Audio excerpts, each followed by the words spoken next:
Paket hazır komutanım. Hadi gidelim. Derman bu yaptıklarınızı yanınıza bırakmayacak, biliyorsunuz değil mi?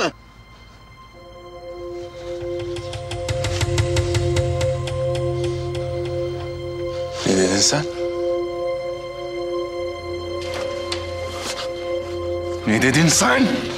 Derman bu yaptıklarınızı yanınıza bırakmayacak, biliyorsunuz değil mi dedim. Derman. Komutanım, kim bu Derman? Tanıyor musunuz siz onu?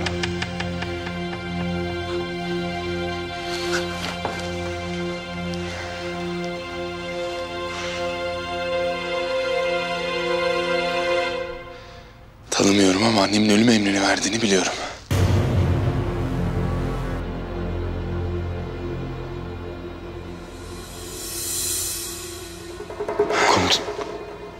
Komutanım ne söylüyorsunuz siz? Ne söylüyorsam o. Derman annemin katili. Hadi gidelim hemen buradan.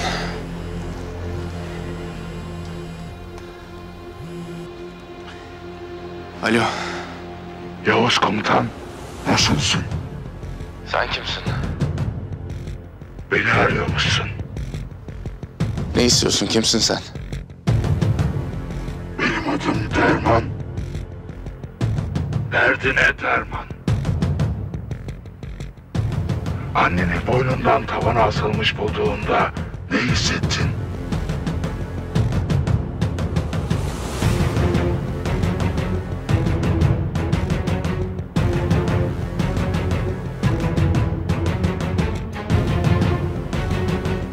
Elbet seni de bulacağım.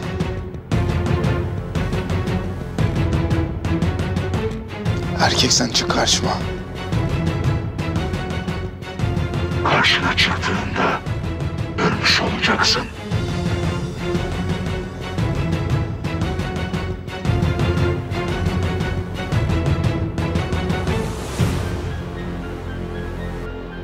Komutanım.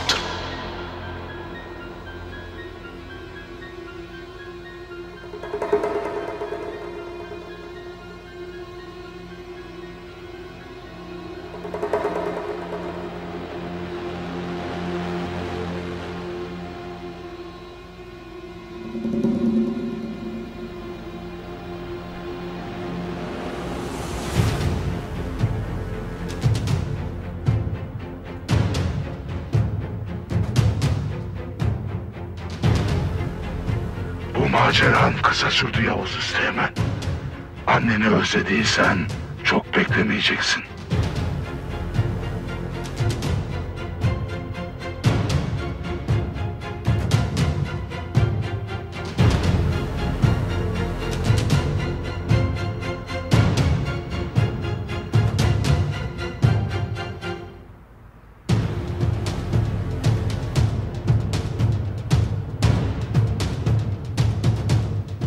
Derman mısın ne atsın?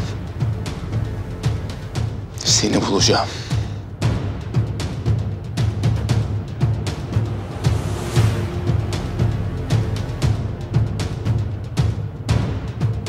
Seni geberteceğim. Seni geberteceğim.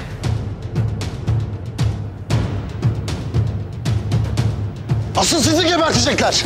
Kes sesini.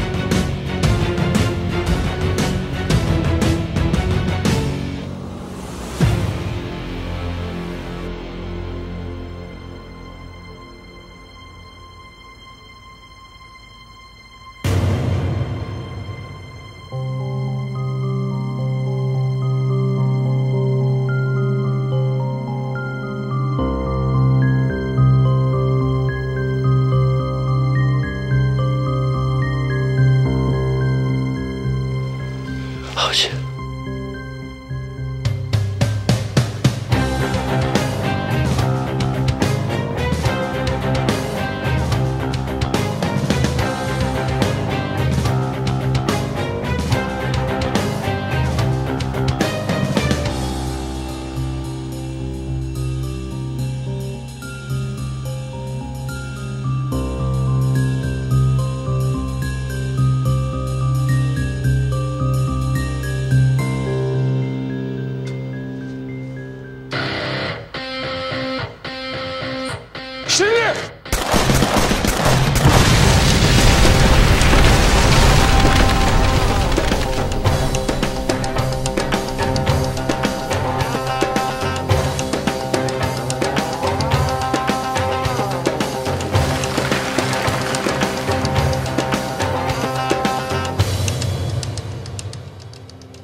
Bahar, bana doğruyu söyle. Ne olacak Nazlı ya? Bak Güler abla, Doğruyu söyle Bahar. Nazlı yoksunluk sendromu çekiyor olabilir.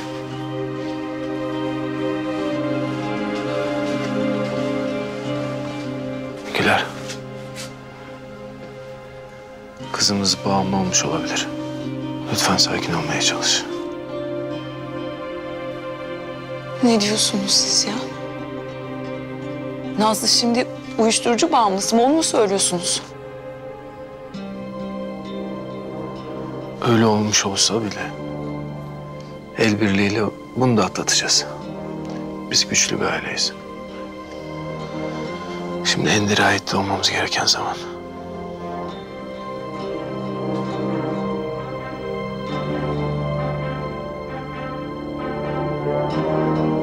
Hadi yürüyün, içeri giriyoruz.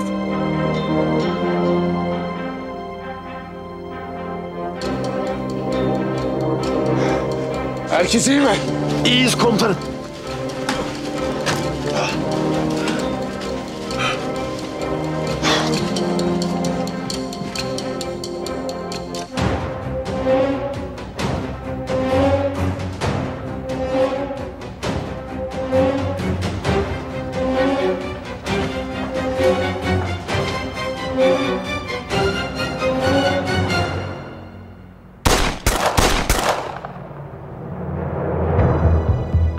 Avcı sen adamı koru.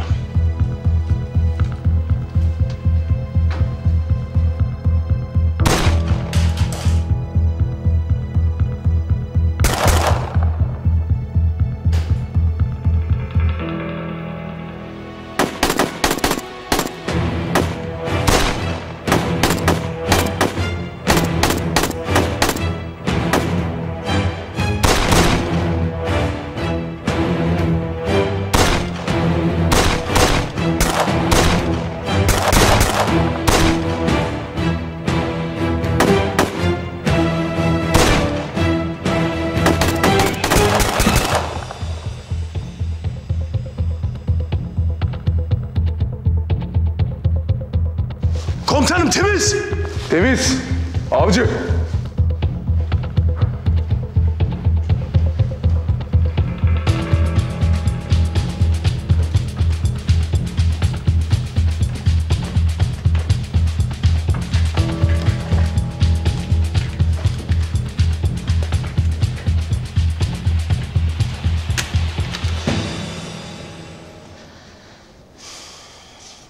Maalesef belirtiler yoksunluk krizi belirtileri.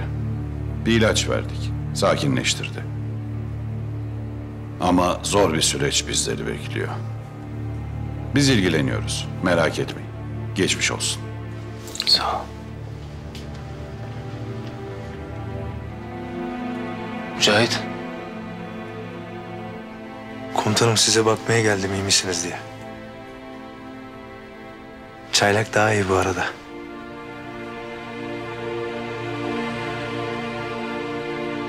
İyi. Çok şükür. Sen git biz geliriz. Geçmiş olsun. Sağ ol.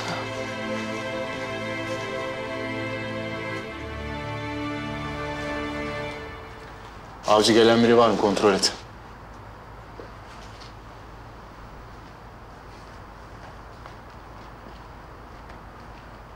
Temiz. Araç ne tarafta? Bu tarafta. Hadi gidelim şuradan bir an önce. Çok yanlış yapıyorsunuz. Derman bu işin peşini bırakmaz. Onu tanımıyorsunuz. Tamam işte sen tanıyorsun. İşimize yarayacaksın hadi. Hala konuş. Başlatma lan Derman'a da sana da. Karabatak. Nasıl kıyarsınız lan? Nasıl yaparsınız lan bunu o kıza? Konuşacaksın lan. Söyle lan Derman nerede? Söyle! Karabatak! Komutanım. Bırakın beni burada bunu öldüreyim.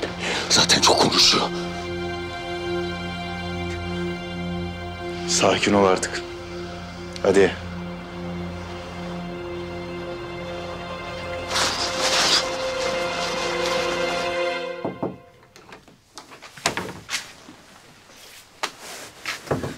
Bak komutanım diyordun. Hoş geldiniz. Hoş bulduk. Geçmiş olsun Hasan'ım. Sağ olun komutanım.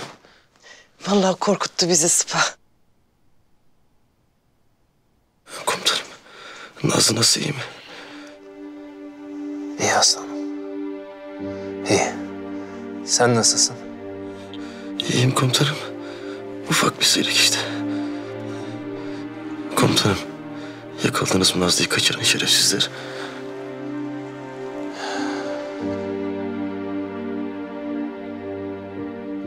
Sen bunları düşünme. Sonra konuşuruz. Dinlenmene bak. Ben tekrar geleceğim. Geçmiş olsun. Sağ olun, Allah razı olsun. Sağ olun komutanım.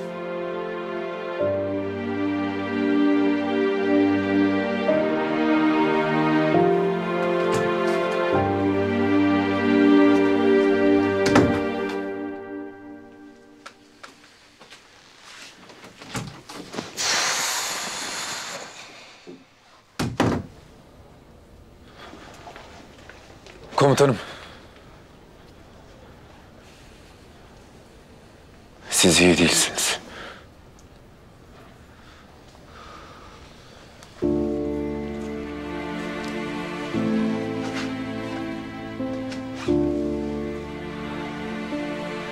Nasıl iyi olayım Ali Haydar? Nasıl iyi olayım? Durumu çok mu kötü? O şerefsizler kızımı bu pisliğe alıştırmışlar. Ne yapacağız hiç bilmiyorum.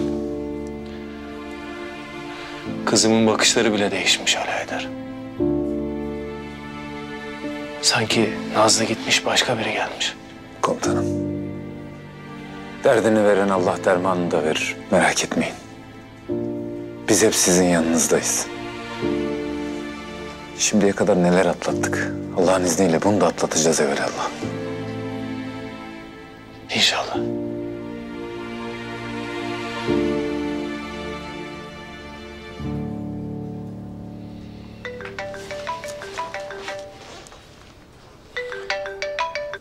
Efendim Yavuz? Komutanım adamı aldık, geliyoruz. Tamam Yavuz. O iyi değil mi? Ateş bir şey yapmadı. Yok komutanım. Sorun yok, yanımızda adam. Tamam Yavuz. Nazlı nasıl komutanım? İyi olacak. İnşallah iyi olacak. Hadi siz sağ salim dönün. Emredersiniz. Komutanım Nazlı nasılmış? İyi olacakmış Ateş.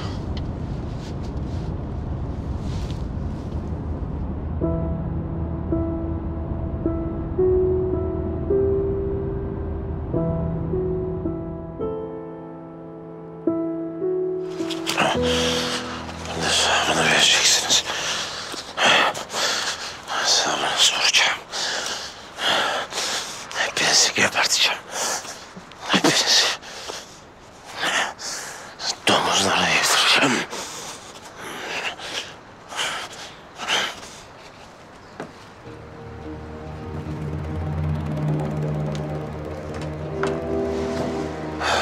İyi misin? Geç şöyle, geç. İyiyim, iyiyim. Ne bu hal? Sana ne? Bana istediğimi verecek misin? Üstlerle konuştum, evet. Sığınma talebin kabul. İstediğin Avrupa ülkesine gidebileceksin. Güzel. Sen de bizim istediğimizi vereceksin, değil mi? Ne isterseniz. Neyim var?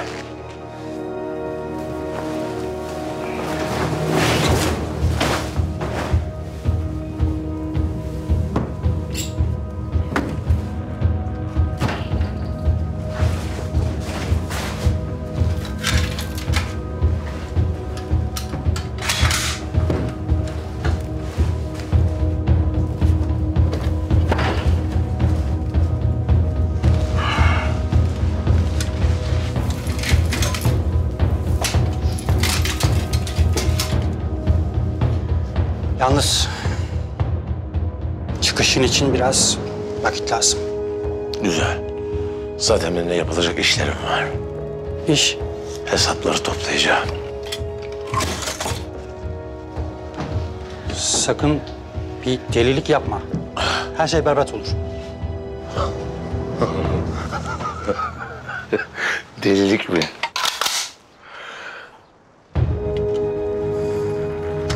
Ben zaten deliyim. Delilikmiş. Telefonu al. Bununla iletişim kurabiliriz. Merak etme, temiz. Ben organizasyonu yapınca arayacağım seni. Karayoluyla çıkacağız. Sonra sen gemiyle Avrupa'ya. Güzel.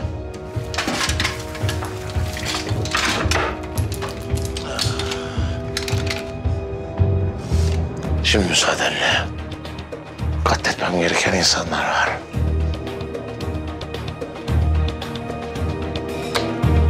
Devam et. Deli bu herif. Başımıza iş açacak.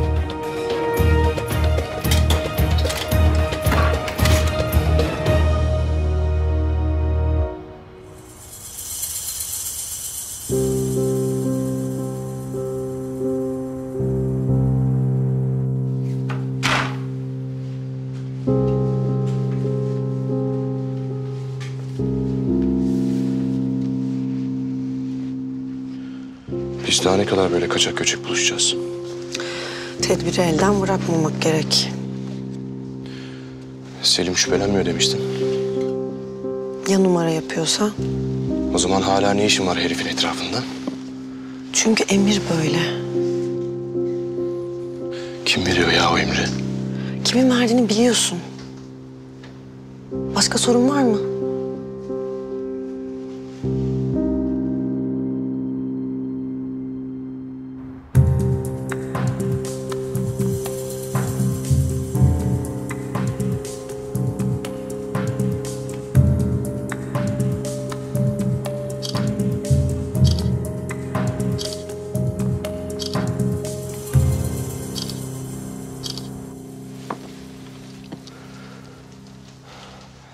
Eylem, ben çok sıkıldım.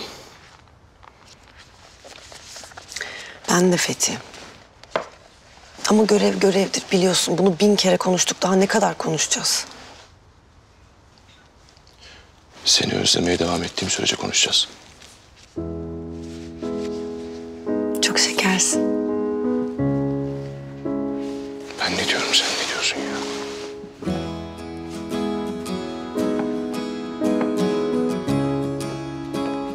Bunu okumuş muydun? Mutlaka oku. Okudum. Hatta filmini bile izledim. Peki. O zaman...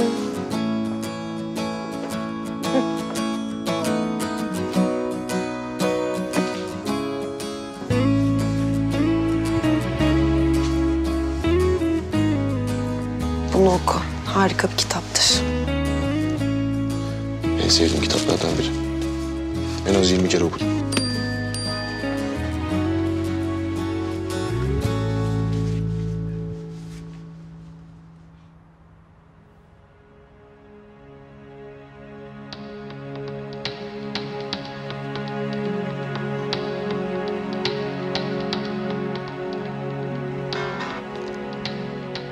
Alo?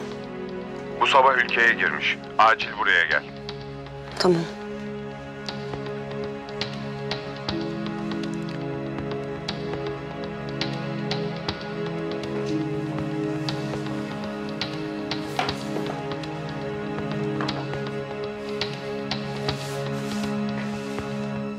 Durumu nedir doktor bey? Uyanınca taburcu olabilir. Evde olması psikolojisi için de çok doğru olur. Peki nasıl bir süreç bizi bekliyor? Dediğim gibi çok zor bir süreç bekliyor. Yüksek dozda uyuşturucu vermişler. Bünyesinden atması da zaman alacak. Yoksunluk krizlerine girebilir. Duygusal gelgitler olabilir. Öfke nöbetlerine girebilir. Allah'ım sen bizi koru ya Rabbim. Peki bu durumda başa çıkabilecek bir ilaç falan yok mu? Bir ilaç var. İlacı. Ancak ben tavsiye etmiyorum. İleri bir evrede belki. Söylediğiniz ilaç çok ağır değil mi? Doğru. Reçeteli satılıyor. Ayrıca aşırı bağımlılık yapan bir ilaç. Vücudu onu isteyebilir. Ancak o safhaya geçecek olursak da geriye dönüş çok zor olacaktır. Nazlı'yı zor bir süreç bekliyor. Bu aşamada anlayışlı ve sabırlı olmak çok önemli. Tamam. Tamam doktor bey, sağ ol. Çok geçmiş olsun. Sağ ol.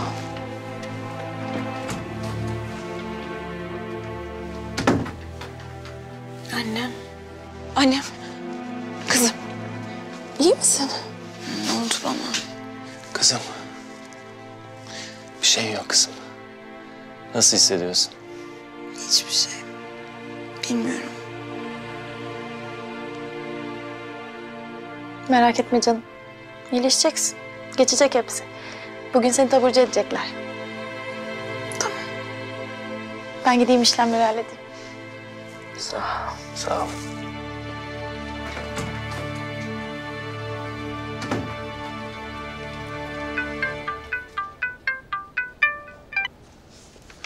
Alo. Ali abicim nasılsın? İyiyim Bahar'cığım. Kusura bakma ancak müsait olabildim. İşler biraz yoğun. Yok yok, mühim değil. Ben senin zaten çok vaktini almayacağım. Çok kısa bir şey isteyeceğim. Biz Karabayır'da bir merkez kurduk. Benim merkez için biraz paraya ihtiyacım var. Babamın hesabından biraz para alabilir miyim acaba? Bahar'cığım nasıl söylesem bilemiyorum ama maalesef yardımcı olamıyorum. Neden?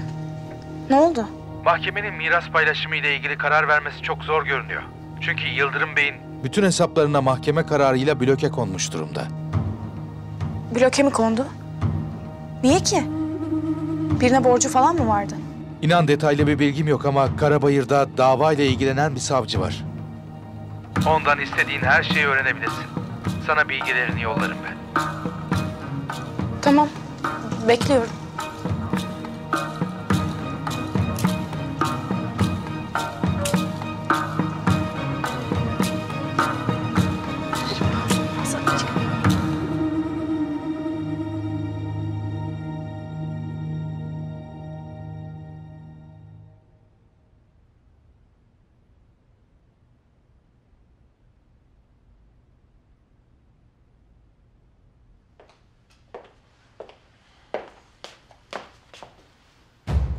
Ne bu?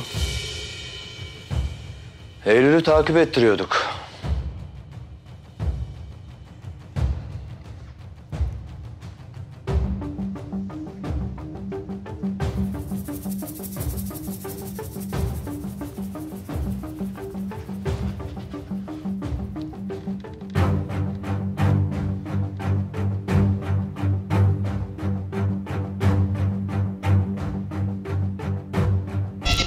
Gel, gel. Rahatsız nereden çıktın lan sen gece gece? Birader. Ya yeter Selim, dur, ne yapıyorsunuz ya? Kardeşim manyak mısın? Git işine gece gece, Allah Allah. Bu herifi hatırladım. Kimmiş bu? Araştırdınız mı? Sevgilisi mi yoksa? Araştırdık. Asker olduğunu düşünüyoruz. Emin olunca haber veririm. Eylül'e bak sen ya. Eylül'e bak sen. Baya yemiş bizi. Ama buraya kadar Eylül Hanım. Adın her neyse. Hadi şuna. Ne yapıyoruz?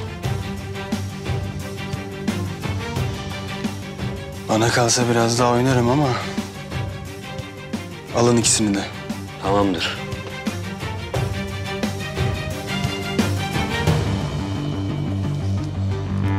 Nasıl oldun?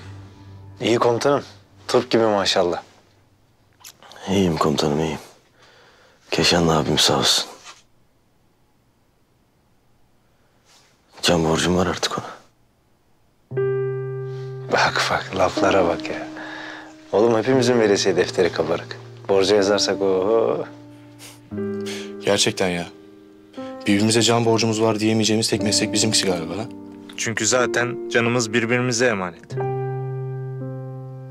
Beyler bunu sonra aramızda mı konuşsak? Yok yok ben alıştım. Keşanlı oğlum bana dün akşam bir sürü operasyon hikayesi anlattı. Ben tamam.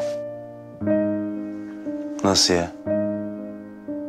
Anacığım hikaye be aga. Hikaye değil mi? Eminsin Keşan? Nabza göre şerbet komutanım. Ben de o iş. İnşallah. Gelirken fırından ekmek al. Tamam ben kaçtım. Yormayın. Çaylan bana lazım.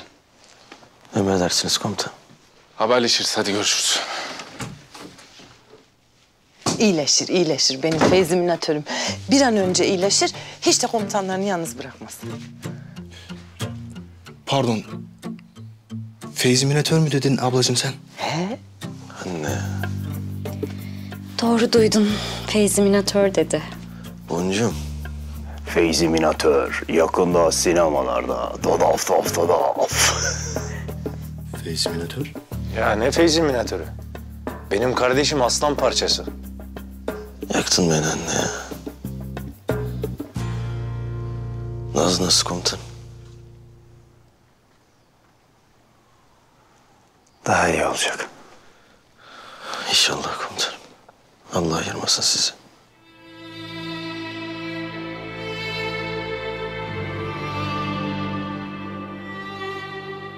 Yani Nazlı yenge iyi olsun anlamında etti mi? Ya. Nazlı'ya o kötülüğü yapan şerefsizi de enseledik. Merak etme sen aslanım. Cezasını çekecek. İyi komutanım.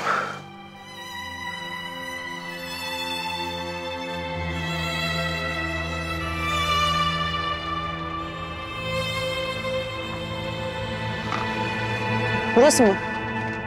Burası. En üst kat 19 numara. Hadi götürün şunu.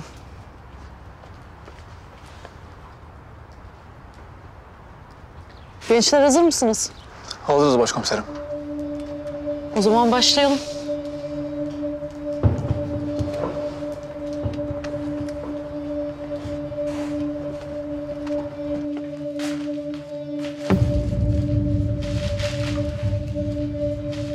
Acele edin biraz. Sokakta mal yok. İyi de biz ne yapalım? Bunlar göz açtırıyorlar mı sanıyorsun? Çok dikkat etmemiz lazım. Eğer burayı da patlatırlarsa Derman hiçbirimizi sağ bırakmaz. Derman diye biri gerçekten var mı? Var tabii. Sen gördün mü? Ben görmedim ama görürsem eğer ya buradan kurtulup yükselmişimdir ya da öbür taraftan davetiye almışımdır.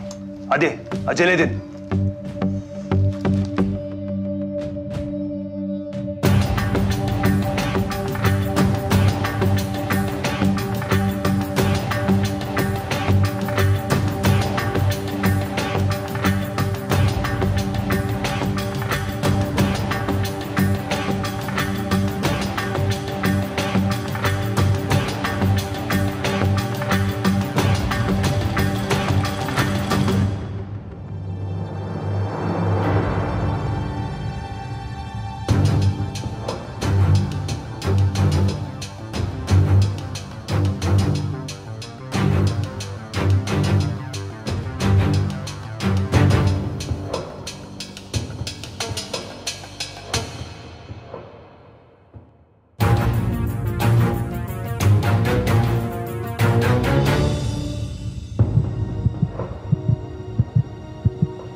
Polis! Yat!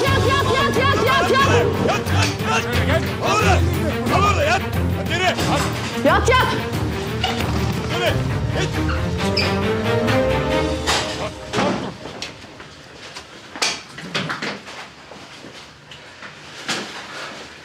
Temiz. Temiz. Temiz.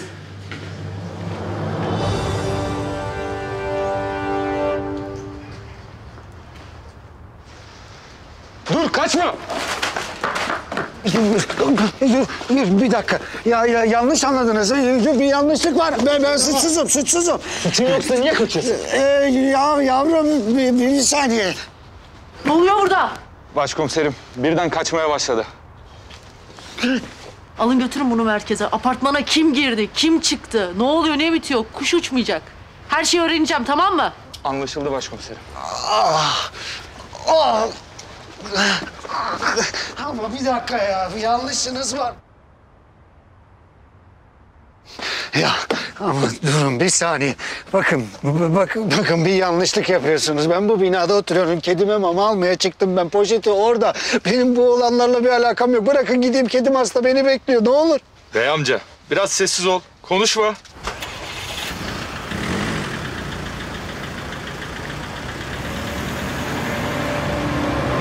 Derman buralarda baba. Yakınımızda. Oyun oynamayı sever. Çolak'tan bir şey öğrenebildin mi? Çolak'tan artık bir şey öğrenmem zor. Ya gelip ayaklarıma kapanacak ya da kafama sıkacak. Onun için başka alternatif kalmadı. İkinci seçenek daha güçlü tabii. Bence de.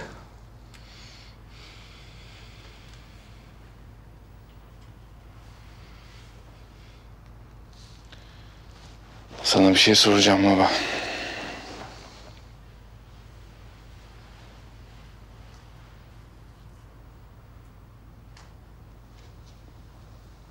Annemle en son ne zaman görüştünüz?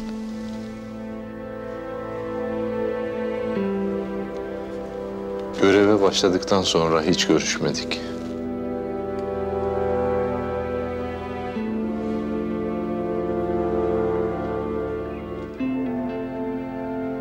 Hiç anlatmazdı.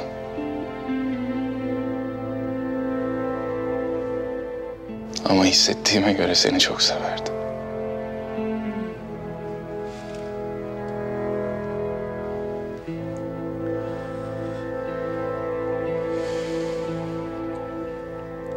Çok severdik birbirimizi, evet. Çok seviyorduk.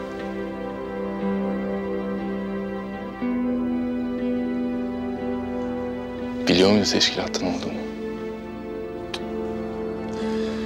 Hiçbir zaman bilmedi. Gerçi bu da onu kurtarmaya yetmedi. Ona borcumuz var biliyorsun değil mi?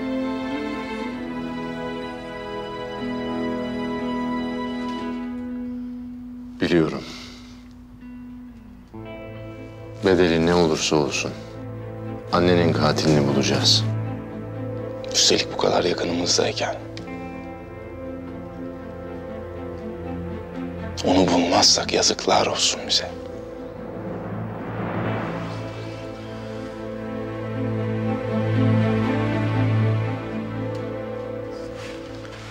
Sakin ol. Sabırla davranmalıyız. Bu sefer sakin olmam çok zor. Bu yüzden baban burada.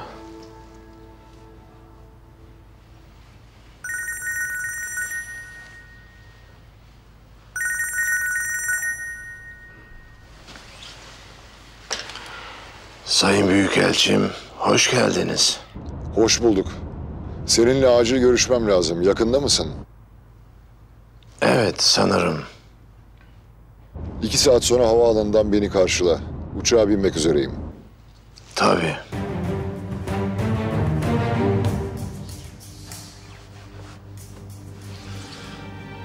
Benim gitmem lazım.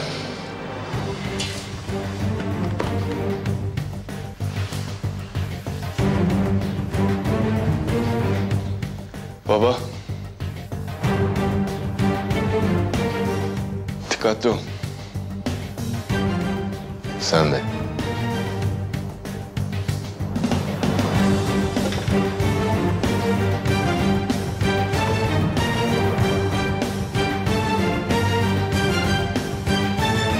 Çolak denen herif sonunda belasını buldu. Belki çoktan geberip gitmiştir.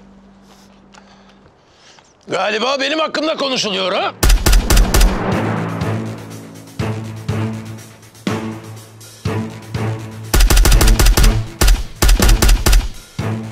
Tak tak, patron geldi.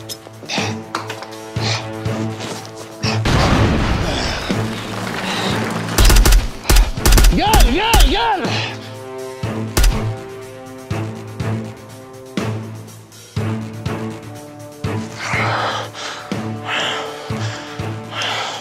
Çolak, ne olur yapma.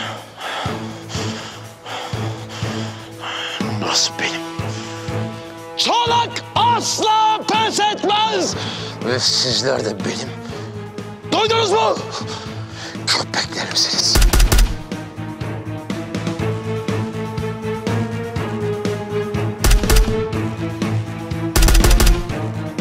Daha yeni başladım. O sarıyı da öldüreceğim. O agah şerefsizini de. O büyükelçi müsveddesini de. Hepsini öldüreceğim. Ve sevdiklerini ve sevgililerini. Hadi. Hadi neredesiniz?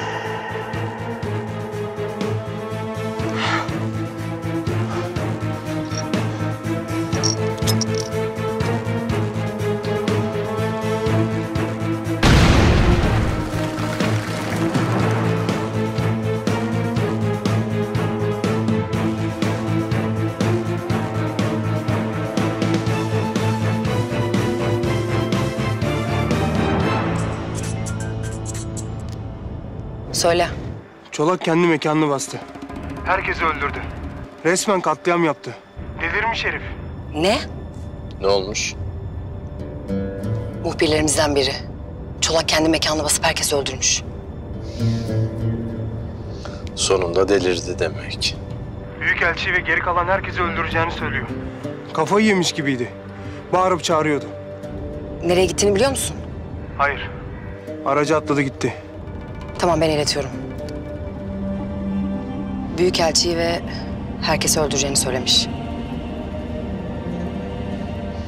Gidişim muhteşem olacak diyor yani. Büyükelçinin uçağının inmesine ne kadar var? İnmiş olmalı.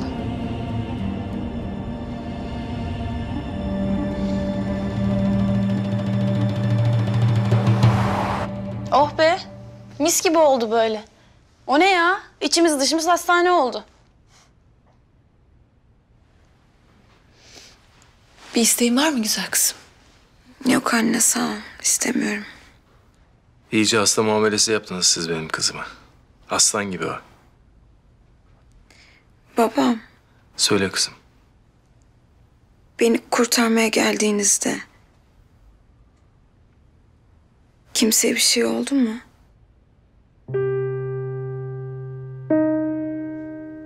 Yani herkes iyi mi?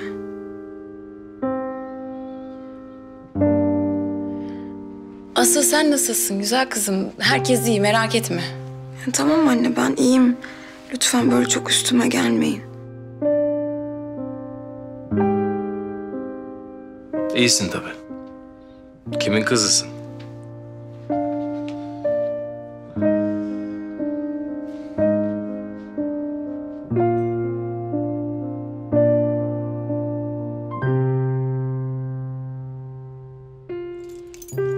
Ben tabura dönüyorum.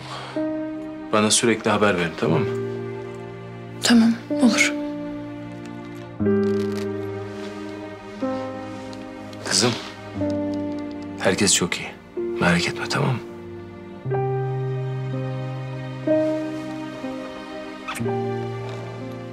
Sağ ol babacığım. Otur otur.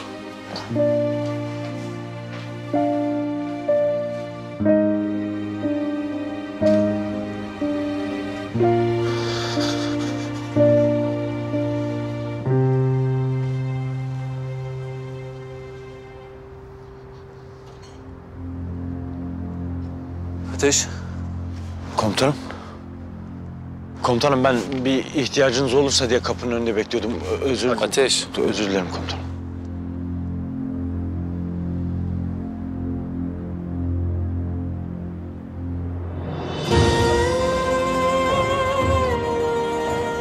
Sağ olun. Siz sağ olun komutanım.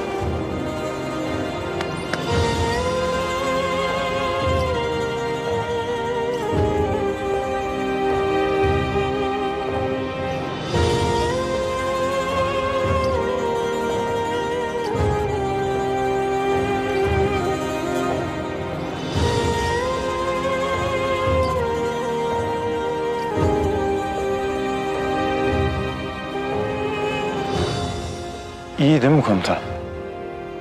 İyi. İyi olacak. Şimdi bizi taburdan bekliyorlar. Bir an önce gitmemiz lazım. Hadi gidelim. Emredersiniz komutan.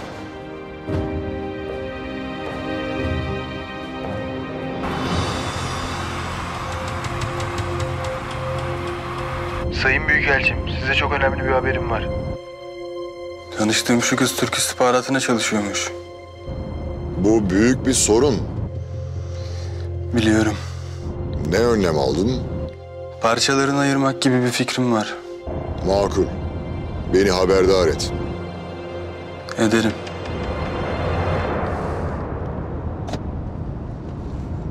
Nasıl geçti seyahatiniz? İyi. Gayet iyi. Kızım mezun oldu. Ailemi gördüm. Her şey yolunda yani. Yalnız size kötü bir haberim var. Neymiş? Çolak kafayı yedi. Galiba sizi öldürmeye çalışacak.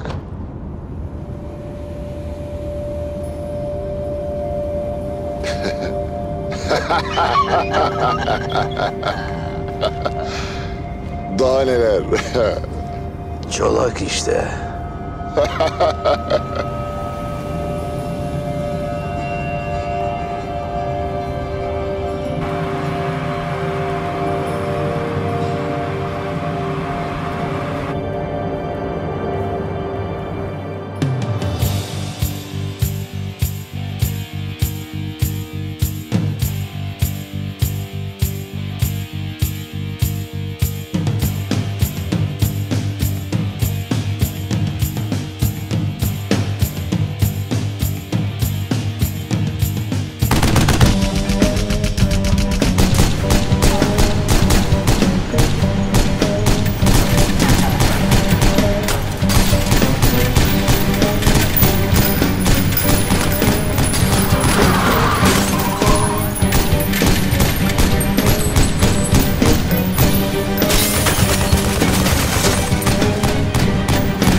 Ya ne oluyor?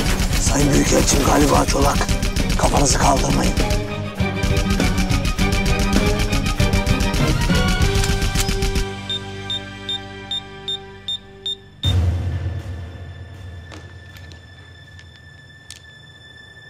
Bana Karabayır İstihbarat Bölge Müdürlüğü'nü bağlayın. Hemen. Acil.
Kimse yok mu? Sayın Büyükelçim. Profesör. Çolak. Git buradan, ne istiyorsun? Aç şu kapıyı. Ateşle oynuyorsun Çolak. Hala beni tehdit edebileceğini sanman ne güzel. Sayın Büyükelçim. Şimdi. Siz mi açıyorsunuz, iniyorsunuz yoksa ben mi açıp indireyim? Ha?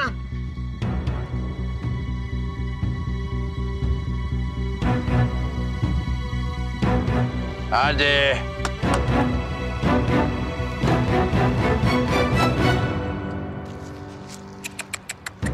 Profesör, o silahı şöyle usulca bırakalım lütfen.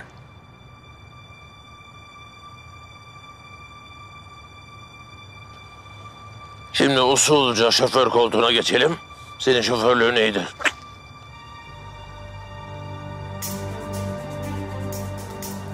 Yavaş yavaş. Sakin sakin. Aferin. Ne haber Kertoş? Kay yana.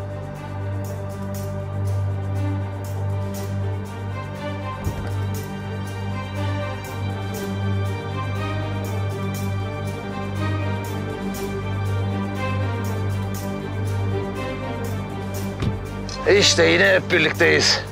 Eskisi gibi değil mi profesör? Sür bakalım. Nereye?